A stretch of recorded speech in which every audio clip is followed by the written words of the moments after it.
Speaker चुनाव में TDP JDU आई साथ, मुश्किल में बीजेपी, अड़ी तो गिरेगी मोदी सरकार। इंडिया गठबंधन टीडीपी के स्पीकर उम्मीदवार का समर्थन करने को तैयार। नीतीश के इंडिया के संपर्क में होने की खबर, नायडू कर सकते हैं बड़ा खेल। लोकसभा स्पीकर को लेकर अब एनडीए में टूट तय दिखाई देने लगी है। जेडीयू की तरफ से भले ही दावा किया गया हो कि इस पद के लिए वो बीजेपी उम्मीदवार का समर्थन करेगी, लेकिन नीतीश कुमार की खामोशी कुछ और ही संकेत दे रही है। टीडीपी ने तो साफ कह दिया कि ये पद एनडीए के लिए है, बीजेपी के लिए नहीं। एनडीए का उम्मीदवार होना चाहिए, बीजेपी का नहीं। टीडीपी की तरफ से स्पीकर पद पर दावा ठोक दिया गया है। पार्टी की तरफ से कहा गया कि वो एनडीए में बीजेपी के बाद दूसरी सबसे बड़ी पार्टी है, इसीलिए स्पीकर का पद उसे ही मिलना चाहिए और यही परंपरा भी है। अटल बिहारी वाजपेयी की एनडीए सरकार का उदाहरण दिया जा रहा है, लेकिन ये सच है कि ये बीजेपी वाजपेयी और आडवाणी वाली बीजेपी नहीं, बल्कि मोदी और शाह की बीजेपी है, जो स्पीकर पद किसी भी हाल में सहयोगी दल को देने को तैयार नहीं है। तो टीडीपी भी अड़ गई है। स्पीकर पद पर एनडीए में सहमति बनाने की बात टीडीपी की तरफ से कही गई है और ये भी साफ कर दिया गया है कि सहमति का मतलब ये नहीं निकाला जाए कि बीजेपी के किसी भी उम्मीदवार के नाम पर सहमति बनाई जाए।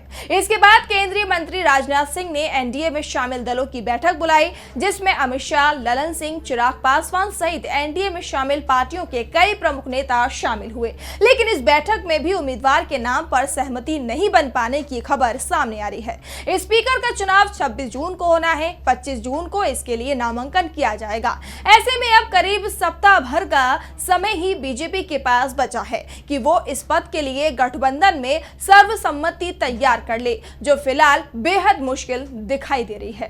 दरअसल जेडीयू को लेकर कहा जा रहा है कि पार्टी के राष्ट्रीय प्रवक्ता केसी त्यागी भले ही बीजेपी का समर्थन करने का दावा कर रहे हों, लेकिन नीतीश कुमार इंडिया गठबंधन के संपर्क में हैं, क्योंकि मोदी सरकार से वो बेहद निराश दिखाई दे रहे हैं। पहला तो जेडीयू को संख्या के हिसाब से मंत्री पद नहीं दिए गए। नीतीश कुमार कम से कम 2 कैबिनेट मंत्री और 2 राज्यपाल मंत्री मांग रहे थे, लेकिन उन्हें जेडीयू को केवल 1 कैबिनेट मंत्री पद दिया गया और राज्य मंत्री का पद भी नहीं मिला। साथ ही रेल, वित्त जैसे कोई महत्वपूर्ण मंत्रालय भी जेडीयू के हिस्से में नहीं आए।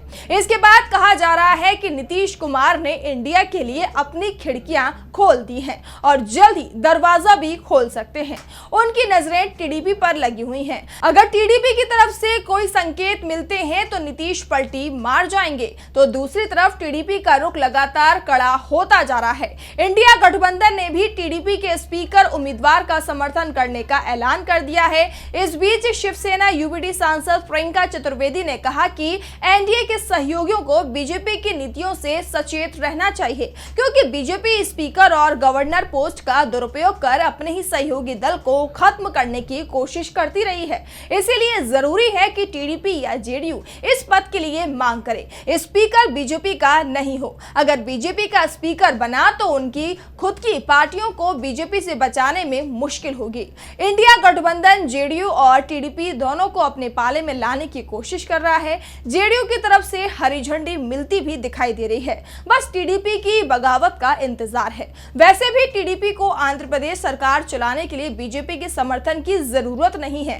पार्टी के पास पहले से ही 2/3 से ज्यादा समर्थन है। ऐसे में टीडीपी एनडीए छोड़ने पर भी विचार कर सकती है, अगर बीजेपी ने स्पीकर पद को लेकर उसकी मांग नहीं मानी। फिलहाल टीडीपी एनडीए में स्पीकर पद के लिए आम सहमति की बात कह रही है।